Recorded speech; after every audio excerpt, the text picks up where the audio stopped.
Welcome back to another week of MACS Chats, everyone. This week is all about video game adaptations to TV shows and movies. It seems like you can't move right now for films and TV shows based on video games. There have been some major critical and financial success stories recently. Arcane, Cyberpunk Edgerunners, the Sonic and Mario movies, and most recently Amazon's Fallout. It's easy to forget that before very recently, video game adaptations were thought to be always terrible. The Monster Hunter movie, the Assassin's Creed movie, they were all regarded as pretty horrific, even though The Witcher and the Halo shows show us that it's not all clear sailing right now either. With even more adaptations slated to release in the coming years, I'm interested to hear whether we can actually enjoy them, what separates the good from the bad, what do we think about some of the upcoming projects, and will we all get sick of them soon enough? This week, I'm joined by Godwin, our treasurer at MACS. How are you, Godwin? I'm feeling good, Jade. What about you? Yeah, not too bad. Excited for this topic. All right, let's kick it right off. Do we enjoy video game adaptations? Well, first of all, video games, yes, I do enjoy them, but adaptations, it's a hit or miss. But for what you said lately, a lot of these adaptations are really, really good, and I do enjoy most of them, but there's a few rotten eggs out there. All right, let's try and stay positive, at least for the start. What was one of your favorite recent adaptations? Probably Edgerunners. Was it? All right. I thought you were going to say Arcane. I think you said that earlier. When did I?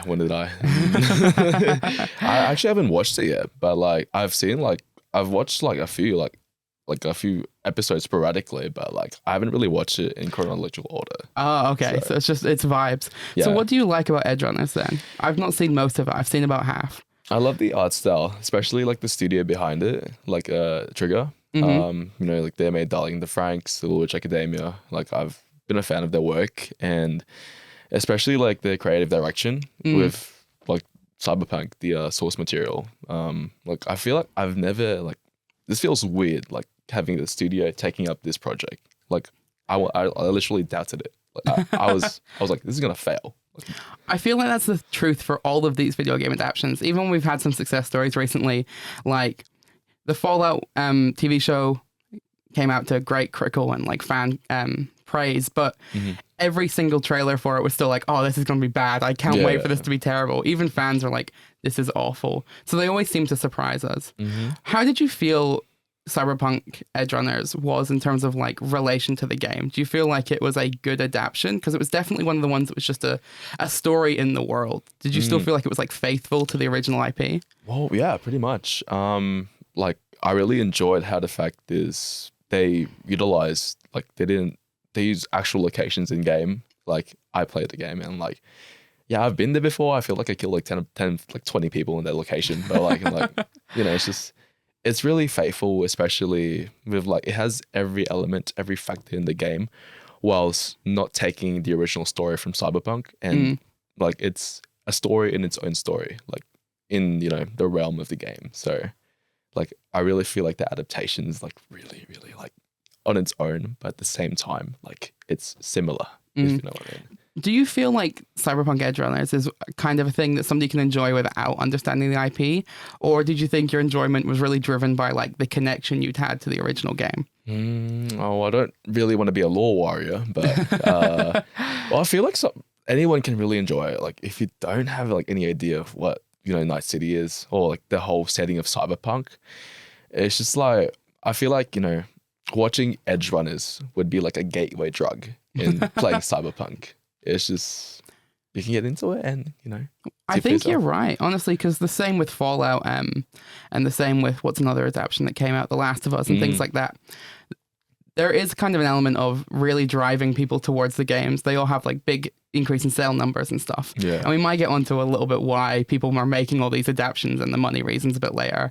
But I definitely think the best of them aren't just fan service. There's an element, but it totally stands alone, or at least distinct from the original universe. I think an interesting follow-up question is then, did you enjoy Cyberpunk originally? Do you enjoy the game? Not on launch. Not on launch? No, I really wanted to refund it a couple hours after playing it. But, well, apart from the rough patches, I really did enjoy it. It was fun. It was I never played the original. Well, it was from a tabletop game by from the 90s, but I really was drawn into the art style and gameplay too. But like I really felt really immersed playing it, so like I really did enjoy it, and Edge Runners really solidified it for me. I think there's something interesting in that kind of immersive argument of like all these ones that are like first person like games and trying to translate them into kind of just a normal narrative structure where it's a different kind of perspective. I think that's interesting. So I'm curious for you, what motivated you to give Edge Runners a try then? If we're so used to video game adaptations being awful, was it your connection to the original IP? Was it people recommending it? What made you go, I'm going to start watching this? Well, seeing how I really like the original, like playing the game itself, I'm like, and seeing how, the word of mouth, especially with like the creative minds behind it, I'm like, yeah, it's a no-brainer. I should watch it. Like there really wasn't like a factor for me to be like, yeah, maybe I should be skeptical and not like watch it. But it's the fact that, hey, it's on Netflix. I'm not losing any money. I may waste my time, but like, I did not. How valuable is our time, really, now? Really, pretty much. So this Edge Runners is a TV show, an animated TV show. And a lot of the, I guess, success stories recently have been animated. The Castlevania anime that's on. Anime, I guess, in quotation marks, if you want to have an argument. Or Arcane. There have been a lot of animated ones. What about movies? Is there any movie adaptation you've seen recently for a video game that you enjoyed? Oh, it's a hard question. I've seen Uncharted.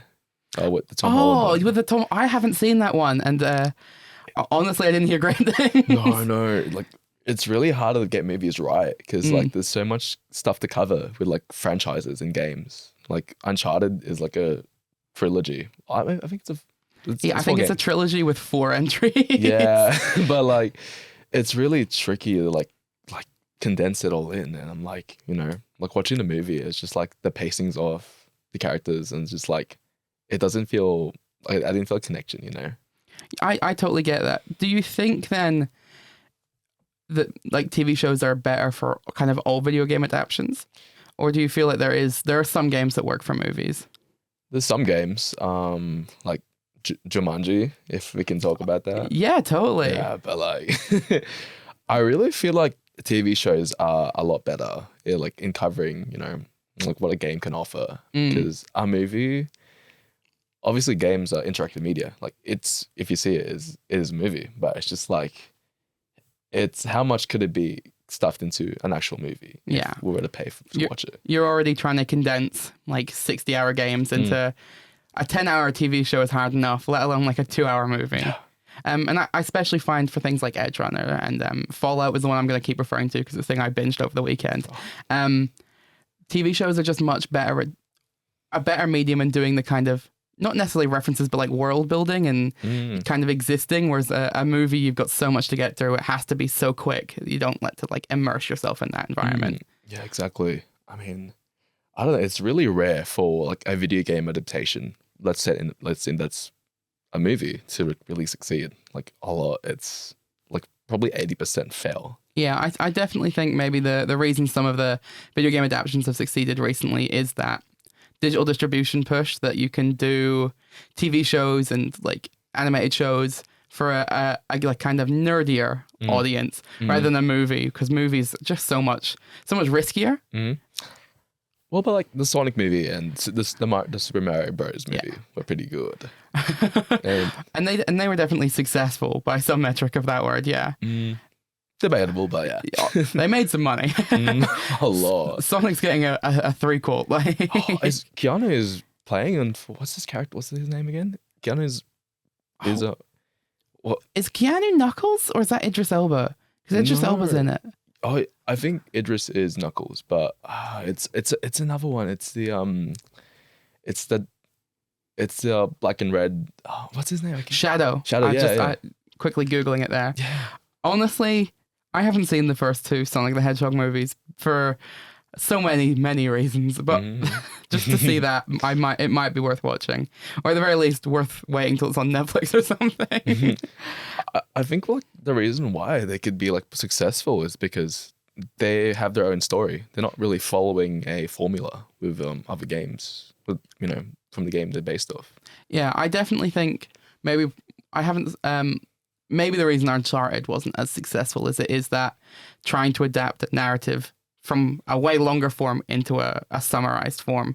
Whereas these movies, the best and the only successful ones are the ones that just kind of exist in the world. Or if they've got a story, kind of like the Mario movie, it's referencing the cliches of the game story rather than just telling it. I mean, that moves us on to a good question. What do you think makes a good adaptation versus a bad one? So I think there's a writer idea that's called like the audience feeling like they're in safe hands. And I think game adaptations have a really big hurdle to making people feel confident they're actually going to enjoy something. Like you very rarely, every time I've sat down and watched a game adaptation, there's such a high level of skepticism. It takes a lot of work for me to go, oh, it's actually going to be good. I'll chill out and enjoy it. So what are some of the ideas that you've got that you think make a good adaptation? I think knowing your source material, like the actors, the producers, the writers, knowing what game the like, perhaps like the best like affirming idea is just they've played the game. they've acted for once. Like, hey, I finished the game, I played it, I know what I'm like getting into. I think because like I think Halo got into an issue where the writers didn't really know the source material. Yeah, or it was the same kind of as The Witcher's later series. Yeah. Where it wasn't just they didn't know it, there was like a level of disdain for the source material, where it was very much like, the nicest way I've had the Halo like TV show described is it's a very good show that's not about Halo. But the kind of fan reaction, the commentary was definitely people going, oh, so what drives you? What made you want to make a Halo TV show? And they're like, oh, I don't really like Halo. Please stop talking to me about Halo. Well, at least it's not as the same magnitude as the Rings of Power. At least it couldn't be as bad. Yeah, okay. I mean, we'll do a whole episode on that, I think. I feel like staying like that kind of creator appreciation of the source material is an interesting one, because it references this kind of like authenticity idea of, are they like authentic fans? And that can be a bit problematic sometimes as well, where people start quizzing creators on like obscure bits of lore. I definitely think you can feel it in the product or even when they have to change things or they don't necessarily get everything perfectly right. For your lore nerds, there's a level of, oh, but they like it, they actually care, it's okay. Whereas if you come out and say, I hate Halo, and then you make anything that's not perfect, you've got a lot of fighting to do. One of the things I thought you were talking about before with Edge Runners was this like really strong world. And I think that's one of the things that makes a good adaptation as well, is that there are some games better suited to adaptations than others. The ones that are like the strong world, that are like your Fallouts or your Cyberpunks, the kind of open-ended, are much easier to adapt than Uncharted, say, or what was another recent one that didn't work out so well, or that did actually work out well, was The Last of Us, where that was one that was a real slow narrative recreation. I think the ones that tend to be better are the ones that just have a strong world that they can reference. Would you agree with that? Yeah, true.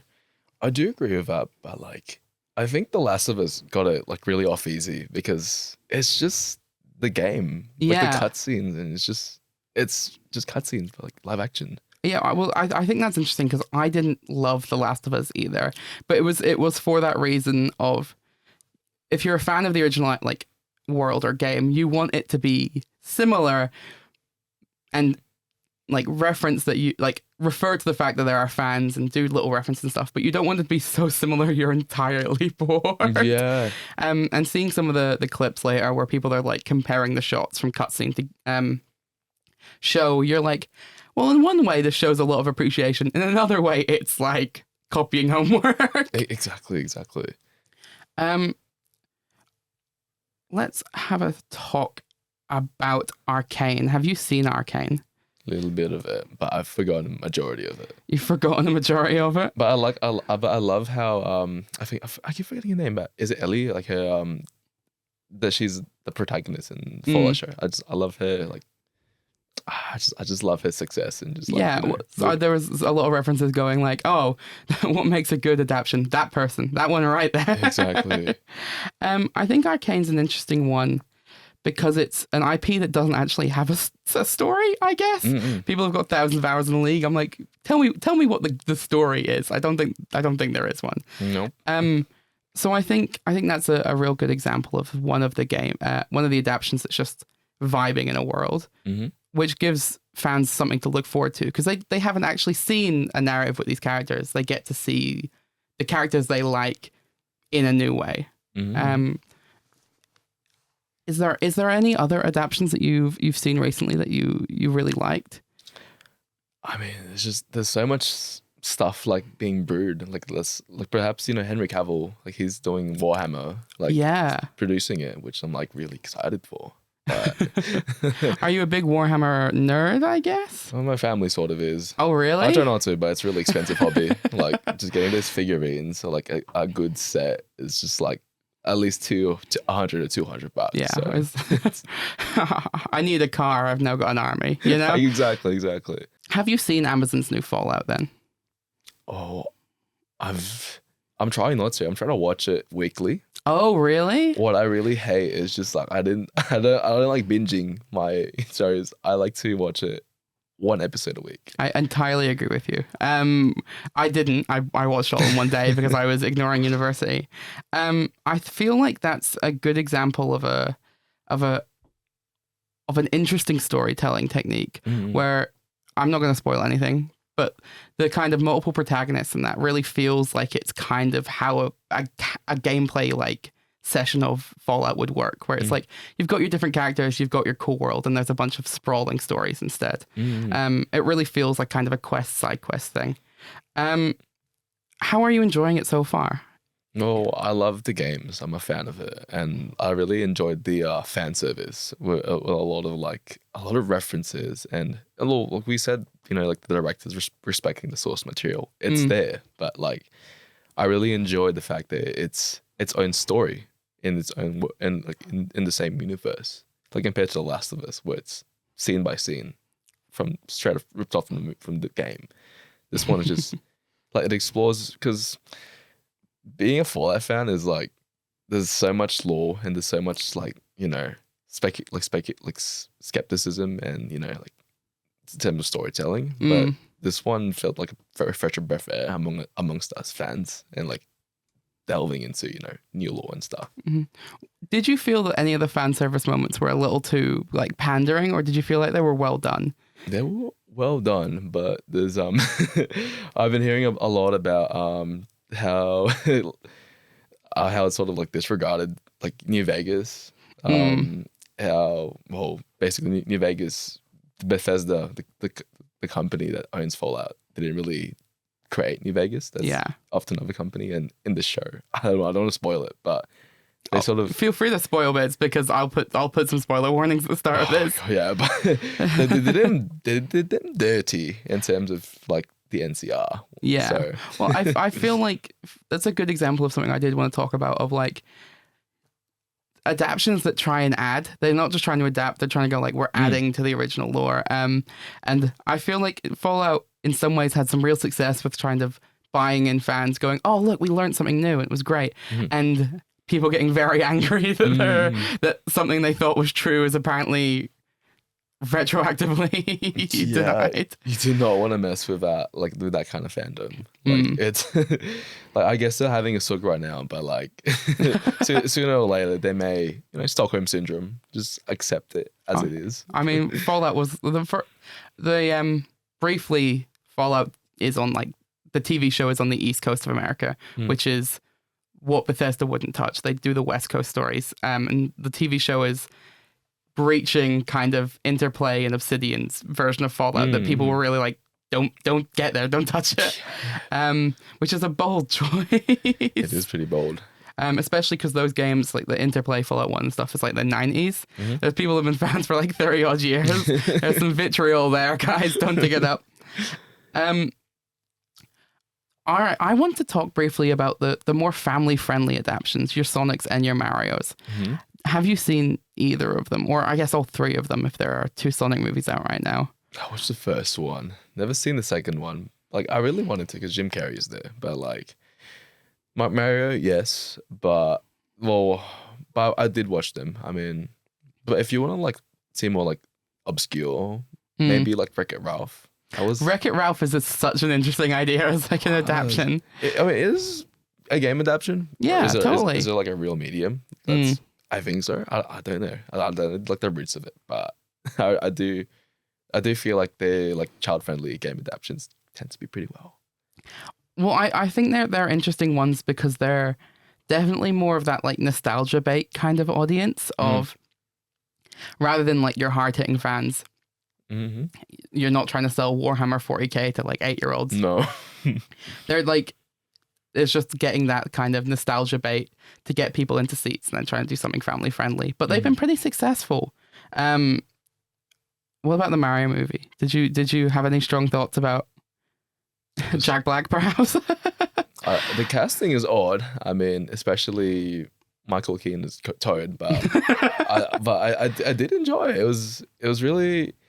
It felt fun, you know. It felt like something you'd watch with the family and just like, no bother. Have you seen the original Super Mario Bros. Movie, the one from like 1993? I watched 10 minutes of it and I left. How dare you? No, I was seeing the Goombas. Oh no, that's an incredible piece of media. It is. It's such an. I mean, I give props to the prosthetic artist, but like. Oh yeah. It's. That's a movie that I think was. There are some risks selling yourself as an adaptation of the expectations of fans, and that's definitely something I think of. It probably never would have been commercially successful, but it probably would have been regarded better if it wasn't the bad Super Mario movie. It was just the bad movie from the 90s. Well, I do get why it's so synonymous with a lot of adaptations getting pretty bad. Like even perhaps Resident Evil. Like no, yeah, totally. It's not kid friendly, but like I'm still surprised it's still floating. Well, the Resident Evil one was like. Isn't there a series? Isn't there a few of them? Yeah, is I think definitely regarded as like maybe like the pinnacle of how many bad video game adaptations came out in the early 2000s. Yeah. Have you seen it? What was it so bad about it? It was just it just keeps on going. They keep releasing the same thing, sequels, and you know the first one was good, but the second one was just like the fans were like. Yeah, it's just a bit over the top. We don't really like. I think that's just when the studio is just like, hey, we got our own thing going, and let's just milk the hell out of it. It's just I think we might get onto studios milking these franchises in a bit. I just wanted to let you know that there are 1, 2, 3, 4, 5, 6 Resident Evil movies. The last one that came out was called, the 6 from the original series is called The Final Chapter, and then they rebooted it, and there are now 7. Yes. How 7. None of them were apparently good. How could they get away with making 7 movies? I don't know. It's just people like it. I mean, it's fun to watch. I mean, what's that? Like, what's that Scorsese quote? Like, Marvel movies are just like theme parks. Same goes with here. So, I feel like. There's like 2 eras. There's like the early 2000s, so strongly early 2000s adaptions. And then there's the 90s ones that are mental, including Street Fighter in there as well. What I'm really glad we don't have is that kind of 2016-17 super serious. Have you seen like the the World of Warcraft movie, the Assassin's Creed movie, or the Monster Hunter ones? I think those are the most egregious because they were so serious. Oh yeah. I mean, I did enjoy Assassin's Creed. Did you? It's the fact that it was. I respect for them. I respect that they made their own like story and didn't follow anything. But it's just the fact that I really can't take it seriously. Like me playing in these games, I'm like, I don't flesh myself out in like a 12 hours worth of my own lore. So it's just like, it's hard to rationalize that, you know. Were you a big fan of the games? Did that make you see it in maybe a slightly better light, or is it the opposite? Did you think you're like, I don't feel that offended, but this is just doing away with it? Yeah. I feel like you've trashed us enough. I don't mind. This is just eye candy for me. I think there's this is talking to Jonathan Nolan, of no relation to the other Nolan, who's a dude that did Fallout. He was talking a lot about Fallout 3 being the reason he also wrote The Dark Knight, like the Batman ones, being the reason the script was late because he spent all of his time playing Fallout 3 instead of doing his job of writing movies. But he was talking a lot about how video games have better stories now, which might be why some of the adaptions are better. Would you agree with that? Yeah, to a point. Not all have good stories. Not all. But like, it's just like, I guess it's finding like a diamond in the rough. Like some games have good stories that are worthy of being fleshed out to be in live adaptations, but it's questionable. It's subjective to everybody. Like if you're talking to a non-fan, then it's just like, yeah, maybe not. But if it's to a fan and about their like whatever their medium is, then yeah, probably. He did bring up something interesting that I do want to get your opinion on. Of the one of the reasons we're seeing so many like video game adaptations right now is video games are the only medium that for the past couple of years has been allowed to make like new stories. TV shows and movies have been really like conservative and kind of doing the same thing for financial reasons, whereas games have done weird stuff over the past 20 years and have only recently kind of got some cultural and financial legitimacy.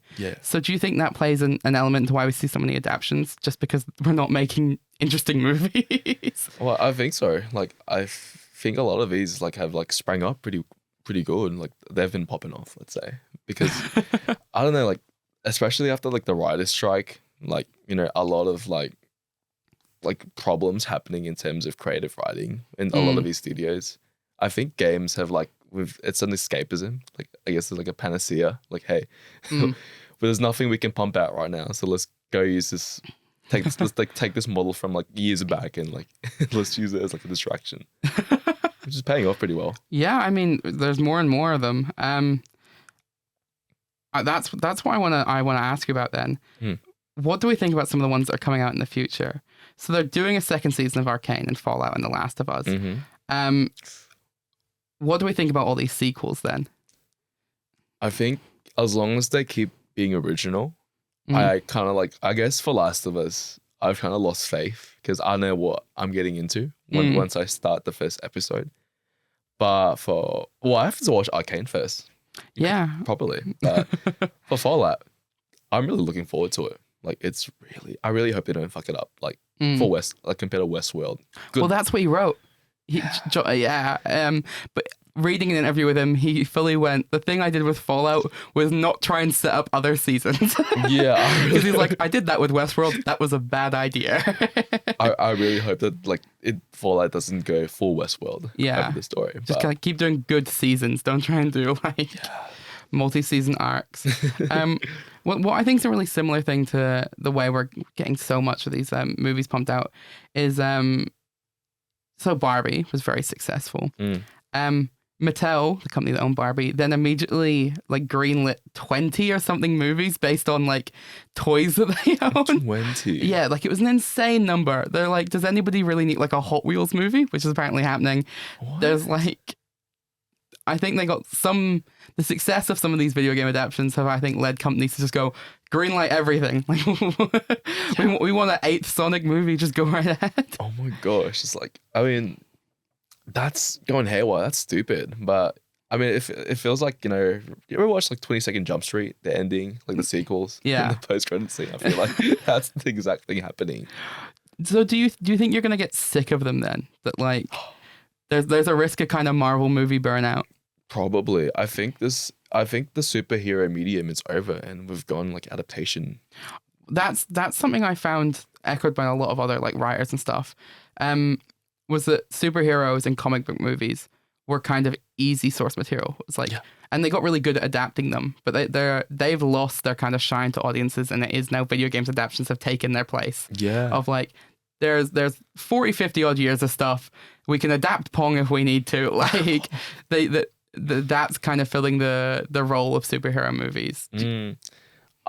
Yeah, pretty much. But I don't know if like seeing how they've like I guess like superhero movies.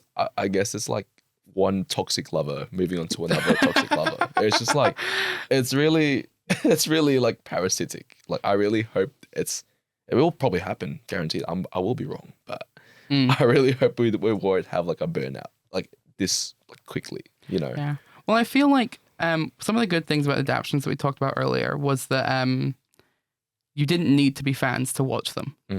And I feel like superhero movies show the risk with that, where they kind of got too self-referential and they kind of started, like the first Iron Man, you just need to know that Iron Man is a dude that has a suit. Cool.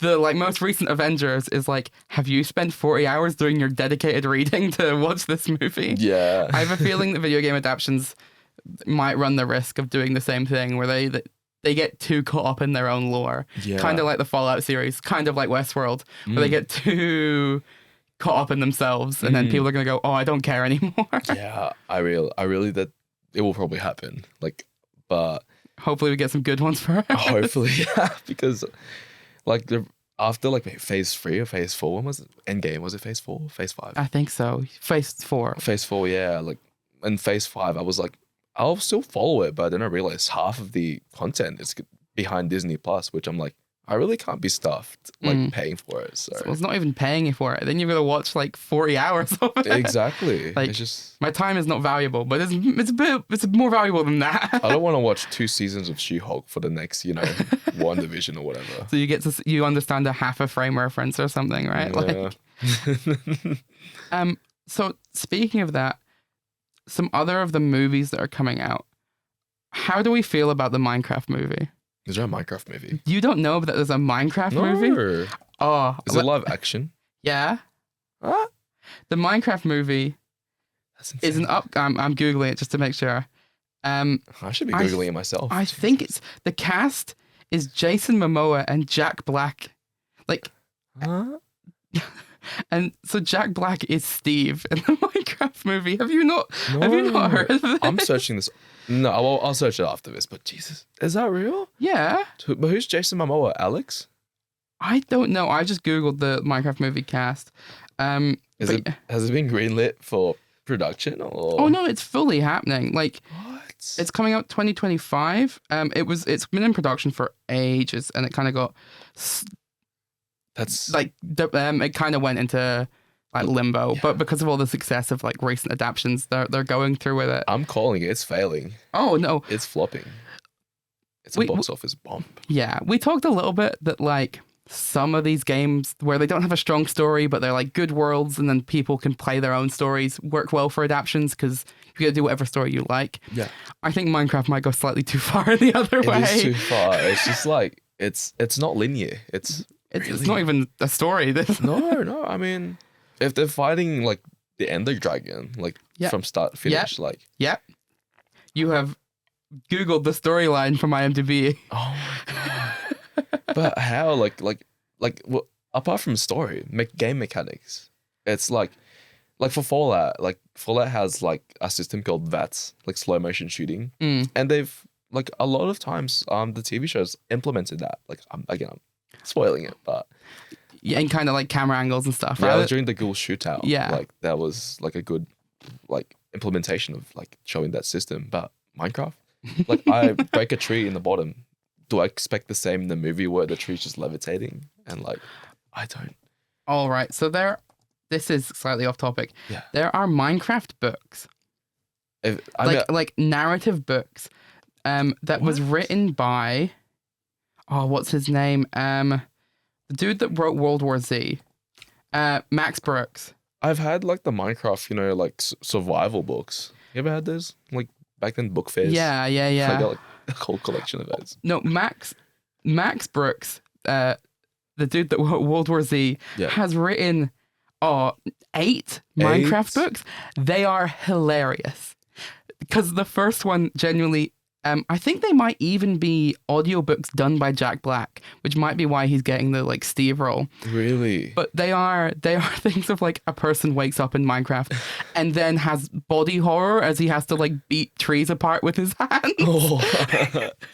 But that doesn't strike family friendly to me. No, it's not. What? I've got to read these books. I didn't know they existed. Oh, no, actually there's 8 of the books, but he only wrote the first 2. Okay. Oh no, he wrote 2, not even the first 2. I'm guessing it's like a kind of collection.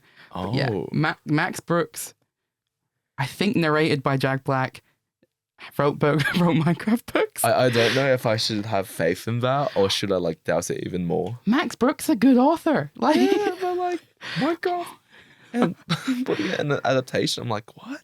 yeah, look, if that can be made into a book, I'm sure the movie can be something. I just don't know how family friendly it will be because I like, don't know. Jesus Christ. yeah. Speaking of other ones, have you seen anything of the Borderlands movie that's coming out like August this year? No, I haven't really seen it. I'm not a fan of Borderlands, but I've seen the trailer. I'm like, it looks cool, but like again, I'm coming in as not as a fan, so I don't know this. I don't know what's the source Yeah, material. I think that was one of the ones where the cast people really questioned. Yeah, Where it's Kevin Hart is meant to be like this gruff, aged war-torn soldier.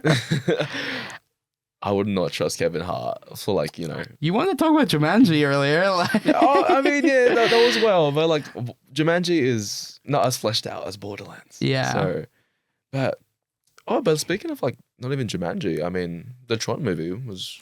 The Tron movie is Disney's a good Tron one. was- Rest in peace on like the sequel will never happen. Though apparently it's apparently been in the works forever. I hate keeps how get- like people like shat on it like when Tron came out. It's the best music video you've ever seen. It's probably just not the best movie. Yeah, but but the creative direction with Tron was I loved it.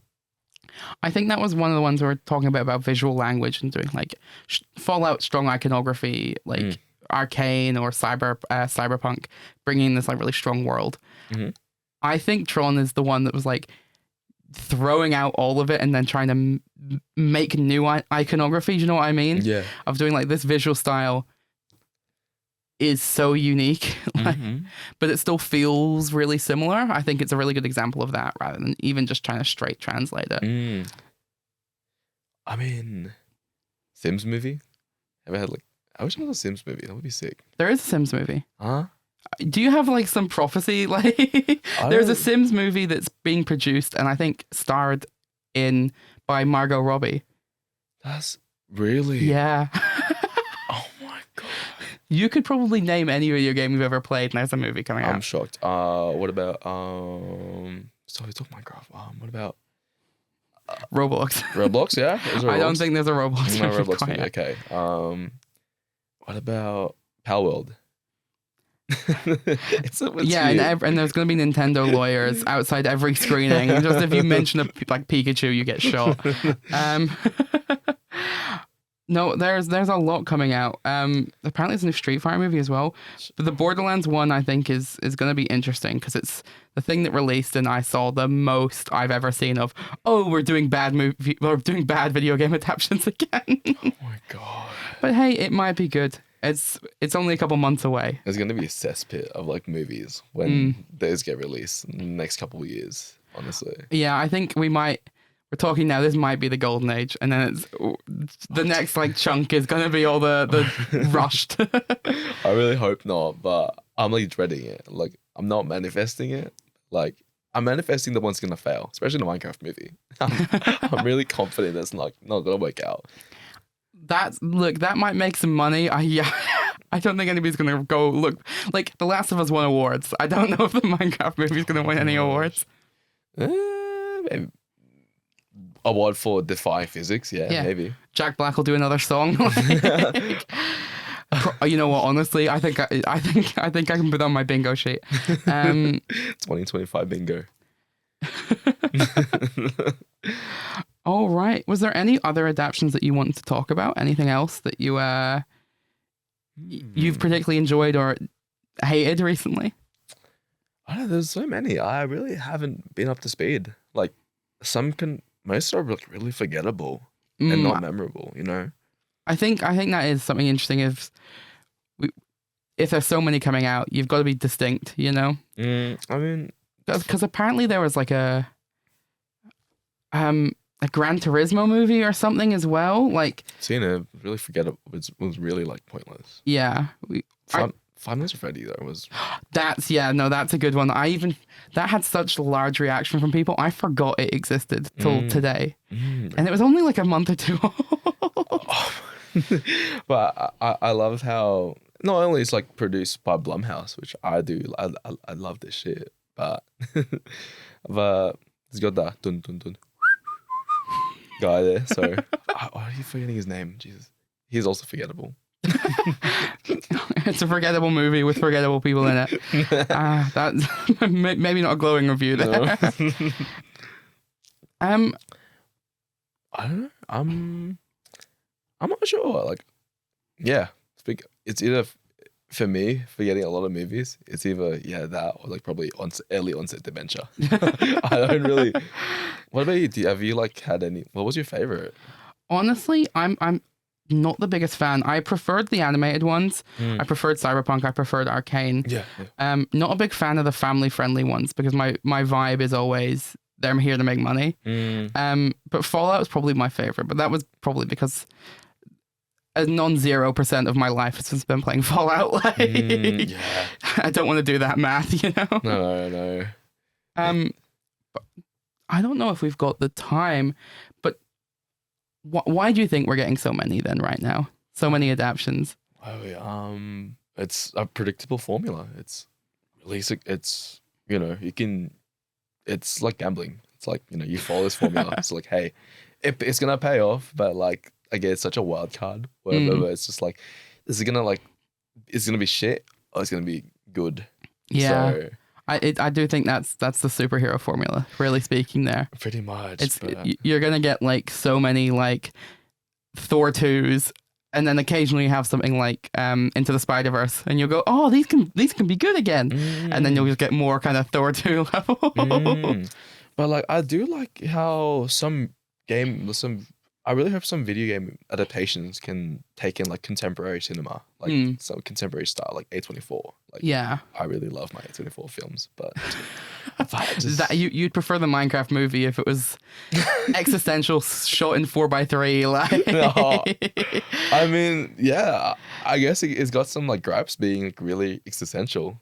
Yeah, I do think we might end up seeing that where you'll have second wave video game adaptions where you'll have your like the same way you've got your superhero movies, you've got your superhero parody movies. You're gonna get like the postmodern video game adaptation as well. And I hope it is the Roblox movie.